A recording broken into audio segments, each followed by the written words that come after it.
The biggest argument for extending the tax cuts right now is that our economy is very weak, and raising taxes during a recession or the recent weak recovery from the recession could reverse our economic growth, could put us right back down into what some economists fear will be a double-dip recession. So we don't want to raise taxes across the board. That said, the question is, should we raise taxes at all? And what the president has proposed is raising taxes, allowing the Bush tax cuts to expire for the top 2 or 3% of income earners in the country. Those people making more than $200,000 as singles, $250,000 as couples. Raising those taxes would save us a lot of money in terms of revenues raised. Over 10 years, we'd save nearly $700 billion, which is a substantial dent in our budget deficit.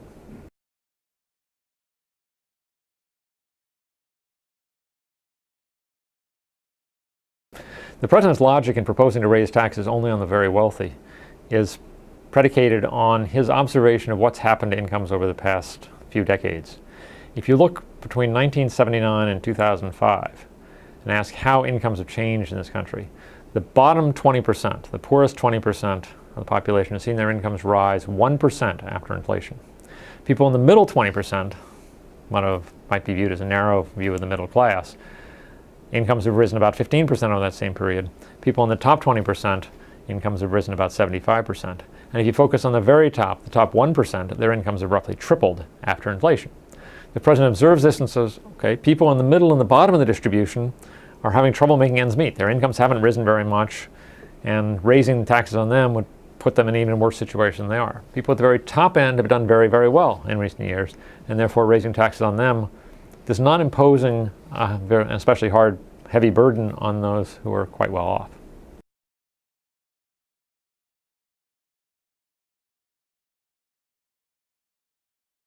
One of the important things to realize about what's been proposed by the president is that while he would deny extension of the tax cuts to the wealthiest of Americans, their taxes would not rise as much as they would if the Bush tax cuts were to expire in their entirety. In particular, many of the things the president would extend, the lower tax rates, the reduction in marriage penalties, a few other things, would benefit people at the very top of the distribution. He would not raise the tax on dividends, for example, back to the ordinary tax rates, but instead kept that at 20%. That would save a lot of money for people at the top end of the distribution. Similarly, the lower tax rates in the lower tax brackets saves those high tax individuals a lot of money. To give you an idea what this means, for people at the very top of the distribution, the top 1/10 of 1%, the richest 1 in 1,000 Americans, extending the Bush tax cuts would save them roughly $370,000 a year on average, relative to what they would pay if the tax cuts were allowed to expire. If we follow what the president has proposed, allowing lower tax rates to maintain, allowing dividends to be taxed as long-term capital gains, albeit at a higher rate, those very high-income individuals, the top 1/10 of 1%, would save $60,000 in tax. They'd pay $310,000 more than they would if under full extension, but they'd still be better off by more than anyone else in the distribution on average. These are people that are making at least $2.7 million a year, and on average making about $8.5 million a year. That's what you have to do to be in the top 1/10 of 1%. So while $300,000 or $370,000 increase in taxes sounds like a lot of money, relative to an average $8.4 million income, it's not exactly going to put them in the poorhouse.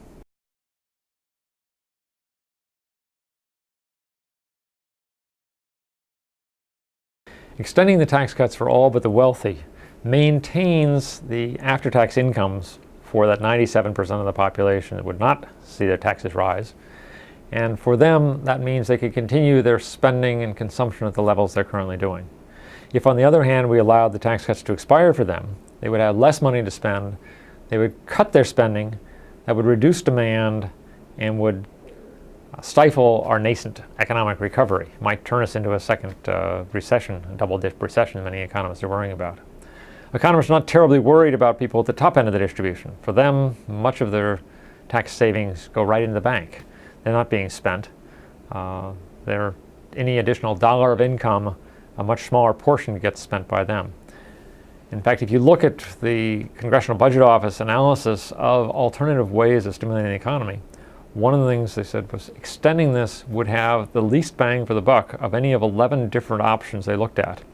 That their estimate was for each dollar given up in revenues by extending the tax cuts, we'd get a 10 to 40 cent increase in the level of economic activity, compared to other kinds of programs for stimulating the economy, spending programs that would boost the economy by $1.50 or more for each dollar spent.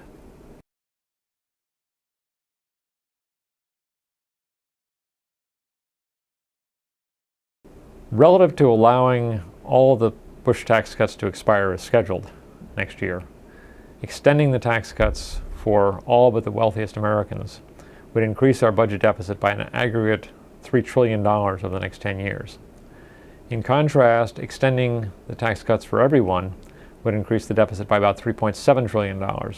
So the savings by not extending the tax cuts for the wealthiest Americans brings in just under $700 billion over 10 years. The Congressional Budget Office estimates that if we allow all the tax cuts to expire, that by the middle of the decade, our deficit will be running about $500 billion a year. If we extend all of the Bush tax cuts, we'd roughly double those deficits to nearly $1 trillion a year and rising in the future. And if we don't extend it for the top end of the distribution, the wealthiest 2 or 3%, we'd save between $60 and $80 billion each year, bringing down the deficit somewhat, but certainly not solving our deficit problems.